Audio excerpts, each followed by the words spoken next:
అందరికీ నమస్తే. ఈ మధ్య అంత డిస్కషన్ అంతా బనకచెర్ల ప్రాజెక్ట్ గురించి జరుగుతున్నది. బనకచెర్ల ప్రాజెక్ట్ అంటే అది ఏపీ రాష్ట్రానికి సంబంధించిన ప్రాజెక్టు. కానీ నీళ్లు మాత్రం మన దగ్గర నుంచే పోతాయి. మన గోదావరి నీళ్ళే బనకచెర్ల తీసుకెళ్ళి అక్కడి నుంచి తమిళనాడు దాకా తీసుకొని పోవాలని ఒక పెద్ద ప్రాజెక్టు 70,000 నుంచి 80,000 కోట్లు ఇప్పుడు లెక్క. అది ప్రాజెక్ట్ అయిపోయే వరకు 1,50,000 కోట్లు కావచ్చు. మన కాళేశ్వరం కన్నా పెద్ద ప్రాజెక్ట్ అవుతుంది. అయితే దీని మీద చాలామంది డిస్కస్ చేస్తున్నారు. తర్వాత ఈ మధ్య డిప్యూటీ సీఎం బట్టి విక్రమార్క గారు కర్నూలు పోయినారు. కర్నూలులో ఒక గ్రీన్కో అనే ఒక గ్రీన్ ఎనర్జీ ప్రాజెక్ట్ని కూడా సందర్శించి శభాష్ అని చెప్పి మెచ్చుకొని వచ్చేసినారు. అసలు బనకచెర్లకు గ్రీన్కో కూడా లింక్ ఉంది. గ్రీన్కో అంటే మీకు బాగా గుర్తుండాలి, ఈ గ్రీన్కో కంపెనీ పైన ఇక్కడ ఉన్న ఏసీబీ వాళ్ళు దాడులు కూడా చేసినారు హైదరాబాద్ జూబ్లీహిల్స్ ఆఫీస్లో. ఎందుకంటే కేటీఆర్ పైన కేసు బుక్ అయిన ఫార్ములా ఈ కార్ రేస్ ఉంది కదా, అందులో స్పాన్సర్గా గ్రీన్కో కంపెనీ ఉండే. ఆ గ్రీన్కో కంపెనీ మొత్తం కేటీఆర్ బినామీలు దాన్ని ప్రచారం కూడా జరిగింది. తీరా చూస్తే అది వేరే వేరే రాష్ట్రాల్లో ఎక్కడెక్కడో బిజినెస్లు చేస్తున్నారు వాళ్ళు. ఇప్పుడు ఆ ప్రాజెక్టును బట్టి విక్రమార్క పోయి సందర్శించి చాలా బాగుంది ప్రాజెక్ట్ అని చెప్పి సందర్శించి వచ్చింది. అసలు ఏంది బనకచెర్ల నుంచి మనకు వచ్చే నష్టమేంది, అసలు మన దక్షిణ తెలంగాణ ఇబ్బందుల పాలయ్యే అవకాశం ఉందా, ఏం జరుగుతుందో ఒకసారి చూద్దాం. అంతకన్నా ముందు సబ్స్క్రైబ్ చేసుకోవడం మర్చిపోవద్దు. సబ్జెక్ట్లోకి పోతే బనకచెర్ల బాంబు అంటున్నాను నేను. ఎందుకంటే ఈ బనకచెర్ల ద్వారా ఈ గ్రీన్కో కంపెనీ మొత్తం 6,700 మెగావాట్ల, నేను మొత్తం సబ్జెక్ట్ చెప్పాను. ఎందుకంటే ఇప్పుడు మనం మేడిగడ్డనేమో ఎండబెట్టినాం, తెలుసు మీకు మేడిగడ్డ. మనం మేడిగడ్డ దాటిపోతేనే నీళ్ళు ఏపీకి పోతాయి. అసలు గోదావరి బెల్ట్ నుంచి నీళ్ళు తీసుకుపోయి రాయలసీమకు తీసుకుపోతారు బనకచెర్ల ప్రాజెక్టు ద్వారా. రాయలసీమకు నీటి తరలింపు కోసం ఈ ప్రాజెక్టు తీసుకున్నారు వాళ్ళు. మనం మామూలుగా ఇప్పుడు 160 టీఎంసీల నీళ్ళు, 200 టీఎంసీల నీళ్ళు అన్ని కాలుష్యం కట్టుకుంటేనే మన తెలంగాణలో గగ్గోలు పెడుతున్నారు, మన తెలంగాణలో నెత్తినోరు కొట్టుకుంటున్నారు. అయ్యో ఇంత పెద్ద ప్రాజెక్ట్ మనకెందుకు, మనకు అవసరం లేదని. కానీ బనకచెర్ల ద్వారా 2,000 నుంచి 3,000 టీఎంసీల నీళ్లను తీసుకుపోయేందుకు ప్లాన్ చేస్తున్నారు. 2,000 నుంచి 3,000 టీఎంసీలు మన కాళేశ్వరం ప్రాజెక్ట్ కన్నా దాదాపు ఒక 10 ఎక్కువ నీళ్లు తీసుకుపోయేందుకు మొత్తం ప్లానింగ్ అంతా కూడా రెడీ అయిపోయింది. మనోళ్ళేమో అసలు ఎందుకు ఇన్ని నీళ్ళు, మనకు నీళ్ళు అవసరమా, కాళేశ్వరంతో అవసరం లేకుండానే మనం 1,00,000 కోటి ఎకరాల పండించేసినాం, ఇంకా కాళేశ్వరంతో పనేముంది, మనం ఇట్ట మాట్లాడుతున్నాం. ఏపీలోనేమో మన తెలంగాణ రాకముందు నుంచి ఏపీలో నీళ్లు ఉన్నాయి. మన తెలంగాణ రాకముందు నుంచి ఉమ్మడి ఏపీలో కూడా ఏపీలో పచ్చని పైరులు అదంతా కథ. సినిమాలని అక్కడగా షూటింగ్ అయ్యింది, మన దగ్గర జరిగినాయా ఏమన్నా ఆర్ నారాయణమూర్తి సినిమాలు కరువు కాలం చూపించనీకే, లేకపోతే మన కొత్తగా ఎమ్మెల్సీ దాశో శ్రవణన్న శ్రీహరి హీరోగా ఒక సినిమా తీసిండు, ఆ సినిమా షూటింగ్లు అవి జరిగినాయి తెలంగాణలో. ఎడారి చూపనికే తెలంగాణ, పచ్చగా చూపాలంటే ఆంధ్ర షూటింగ్లు జరిగినాయి అప్పుడు. ఇప్పుడైంది, ఇప్పుడు మనమేమో 200 టీఎంసీలు నీళ్ళు ఈ మేడిగడ్డతోనే కొడదాం, రోజుకు 2 టీఎంసీలు, రోజుకు 1.5 టీఎంసీ అంటేనే ఇంతమంది ఆబ్జెక్షను. అసలు నీళ్ళే అవసరం లేదు తెలంగాణకు, ఇంత పెద్ద ప్రాజెక్టు కమిషన్ల కోసమే ఇదంతా మొత్తం తినేసిండ్రు, ఇదంతా పెద్ద అట్లయింది ఇట్లయింది. అది ఏమైందో కనీసం దాన్ని బాగు చేసే ఒక నేర్పరితనం కూడా కనిపిస్తలేదు. దాన్ని బాగు చేద్దామని కోరుకుంటున్నారు వీళ్ళు. అసలు దాన్ని బాగా అయ్యేదంటే వదిలేసేయాలంటే అట్లా చాలామంది కోరుకుంటున్నారు. ఏపీని చూసి మనం సిగ్గు తెచ్చుకోవాలి.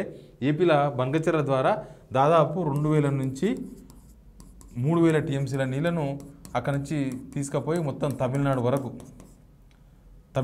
తీసుకుపోయే ప్రయత్నాలు నడుస్తున్నాయి. దీనిలో కేంద్ర ప్రభుత్వం హస్తం కూడా ఉంది. కేంద్ర ప్రభుత్వం కూడా దీన్ని తమిళనాడు లింక్ చేసిన ప్రయత్నాలు చేస్తున్నారు. సరే, అది పక్కన పెడదాం. ఇప్పుడు గ్రీన్కో అనే కంపెనీకి మొన్న బట్టి విక్రమార్క రీసెంట్గా కర్నూలు పోయి చూసి వచ్చి చాలా బాగుంది ప్రాజెక్ట్ అని చెప్పారు. 6,700 మెగావాట్ల కరెంటు తయారు చేయాలంటే గ్రీన్కో అనే కంపెనీ తయారు చేయాలంటే 1000 సోలారు, 1000 విండ్ వీల్ గాలికి తిరుగుతాయి కదా. తర్వాత 4,700 మెగావాట్ల ఐడల్ పవర్ ప్రాజెక్టుకు ఇప్పుడు నీళ్లు కావాలి. అవి కూడా బనకచెర్ల నుంచి తీసుకుపోతున్నారు. సరే, తీసుకపోతే ఏముంది, మస్తు తీసుకుపోతారు అనుకోవచ్చు. మన శ్రీశైలం లెఫ్ట్ అండ్ రైట్ ఉన్నాయి కదా, తెలంగాణ ఏపీ 2 విద్యుత్ ప్రాజెక్టులు ఉన్నాయి కదా. మనం మొత్తం 1,700 మెగావాట్ల విద్యుత్ మాత్రమే తయారు చేస్తాం. అక్కడ 3 యూనిట్లు 4 యూనిట్లు పెట్టుకొని కూడా మన దగ్గర నీళ్లు, శ్రీశైలంలో నీళ్లు వర్షాకాలంలో బాగానే ఉంటాయి కదా, నీళ్లు ఉంటే కూడా మనం 1,700 మెగావాట్ల కరెంట్ తయారు చేస్తే ఇక్కడ మన గోదావరి నీళ్ళు మొత్తం అక్కడ తీసుకుపోయి వాళ్ళు మనం 1,500 తయారు చేస్తే వాళ్ళు 4,700 మెగావాట్ల పవర్ కోసం నీళ్ళని తరలిస్తున్నారు. అసలు ఎన్ని నీళ్లు పోతాయి, ఎక్కడ పోతాయి? ఇంకా మన గోదావరి నీళ్ళు మనం వాడుకోమా? ఇంతేనా? గోదావరి నీళ్ళను మొత్తం చంద్రబాబు నాయుడు గారు ఏమంటారు, మేము సముద్రంలోకి పోయి నీళ్ళు వాడుకుంటున్నాం అంటారు. సముద్రంలోకి ఎట్లా పోతున్నాయి? మనం వాడుకోకపోతే సముద్రంలోకి పోతున్నాయి, మనం ఆగబట్టకపోతే సముద్రంలోకి పోతున్నాయి, మనం ఎత్తి పోసుకోకపోతే సముద్రంలోకి పోతున్నాయి. రేపు నాడు బనకచెర్ల కట్టిన వరకు మేడిగడ్డని ఇట్లే పాసి పెడితే ఏమవుతుందంటే రేపు కేటాయింపులు వస్తాయి. కేటాయింపులు ఏ ప్రాజెక్ట్కి ఎంత అని కేటాయింపులు వచ్చినప్పుడు ఆ ప్రాజెక్టు ముందు కట్టేస్తారు కాబట్టి కేటాయింపులు వాళ్ళకి పోతాయి. వాళ్ళు చాలా స్పీడ్గా కడుతున్నారు. బనకచెర్లకు సెంట్రల్ సపోర్ట్ కూడా ఉంది. సెంట్రల్ సపోర్ట్ లేకుండా బనకచెర్ల కట్టలేడు చంద్రబాబు నాయుడు. కాబట్టి కేంద్రం సపోర్ట్ కూడా ఉంది. ఇక్కడున్న బీజేపీ లీడర్లు కూడా అన్ని నోరు మూసుకున్నారు, వాళ్ళు ఏం మాట్లాడతలేరు అసలు. మొన్న కిషన్ రెడ్డి గారు అన్నారు, మేము పర్మిషన్ ఇవ్వలేదో మాకు సంబంధం లేదో అన్నాడు. కానీ సెంట్రల్ పర్మిషన్ లేకుండా, సెంట్రల్ సాయం లేకుండా బనకచెర్ల కట్టే అవకాశం లేదు. ఖచ్చితంగా అన్ని పర్మిషన్లు కావాల్సిందే దానికి. ఇక్కడ ఉన్న కాంగ్రెస్ నేతలు కూడా ఏం మాట్లాడతలేరు. అధికార పార్టీ నేతలు రేవంత్ రెడ్డి గారు ఇప్పుడు ఢిల్లీలో ఉన్నారు కదా, ఢిల్లీ పోయించారు కదా, ఢిల్లీలో మన తెలంగాణ కలవరు. ఆడ పోయి సీఎం రమేష్ను, ఆ చంద్రబాబు నాయుడు దోస్తులు ఉంటారు కదా, వాళ్ళనే కలుస్తారు ఢిల్లీ పోయి. అందరూ బిజినెస్లు చేసుకుంటారు కలిసి. కానీ తెలంగాణకు నష్టం చేసే ఇట్లాంటి వ్యవహారాల్లో మాత్రం కలవరు, కూర్చోరు, మాట్లాడరు.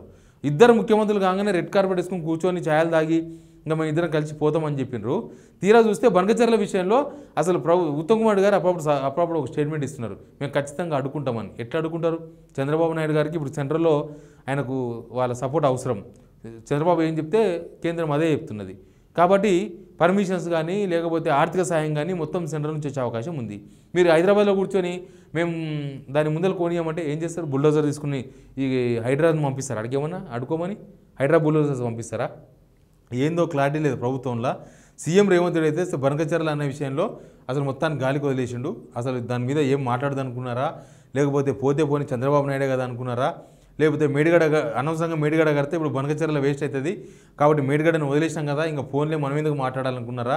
ఏం జరిగిందో తెలియదు. కానీ ఒక పక్క కాళేశ్వరాన్ని మూతపెట్టి, ఇంకో పక్క బనకచెర్లకు గేట్లు తెచ్చి, ఒక పక్క గ్రీన్ కో లాంటి కంపెనీలకు ఈ ఐడల్ ప్రాజెక్టుల కోసం నీటిని తరలించి లాస్ట్కి మనం మేడిగడకు నీళ్ళు లేకుండా, మేడిగడ ఒకటే కాదు, వీళ్ళు ఇక్కడ గోదావరి బెల్ట్ని తీసుకుపోయి అక్కడ కృష్ణా ఢిల్లీలో కలిపి, కృష్ణను అక్కడ కలిపి, కృష్ణ దగ్గర ఆల్రెడీ కృష్ణ నీళ్ళు మనకు వచ్చే అవకాశం ఉందా? అక్కడ పెద్ద పెద్ద ప్రాజెక్టులు కడుతున్నారు, రాయలసీమ లిఫ్ట్ ఇరిగేషన్ అని చెప్పి రకరకాల ప్రాజెక్టులు. అసలు మన మామనార్లో, మన దక్షిణ తెలంగాణలో ఉన్న లిఫ్టులకు నీళ్ళు ఎక్కడి నుంచి వస్తాయి? పాలమూరు రంగారెడ్డికి నీళ్ళు ఎక్కడి నుంచి తీసుకొస్తారు? రేపు డిండి కడతామంటున్నారు, డిండికి నీళ్ళు ఎక్కడి నుంచి పట్టుకొస్తారు? అసలు నీళ్ళు లిఫ్టులకు నీళ్ళు ఎక్కడి నుంచి తీసుకొస్తారు? మొత్తం ఏపీకి తరలిపోయిన తర్వాత గోదావరి నీళ్ళు ఇట్లా పోతున్నాయి, కృష్ణా నీళ్ళు అట్లా పోతున్నాయి. పోయిన తర్వాత రేపు హైదరాబాద్కు తాగునీళ్ళు కూడా కష్టమవుతుంది. అట్లాంటి సిచ్యువేషన్ ఏర్పడుతుందేమో అనిపిస్తుంది. వీళ్ళు ఇప్పుడు ఈ సిచ్యువేషన్లో కనీసం దాన్ని ఆపకపోతే సెంట్రల్ ఆడపోయి ధర్నా చేయాలి, అసలు అవసరమైతే అఖిలపక్షం వేయాలి.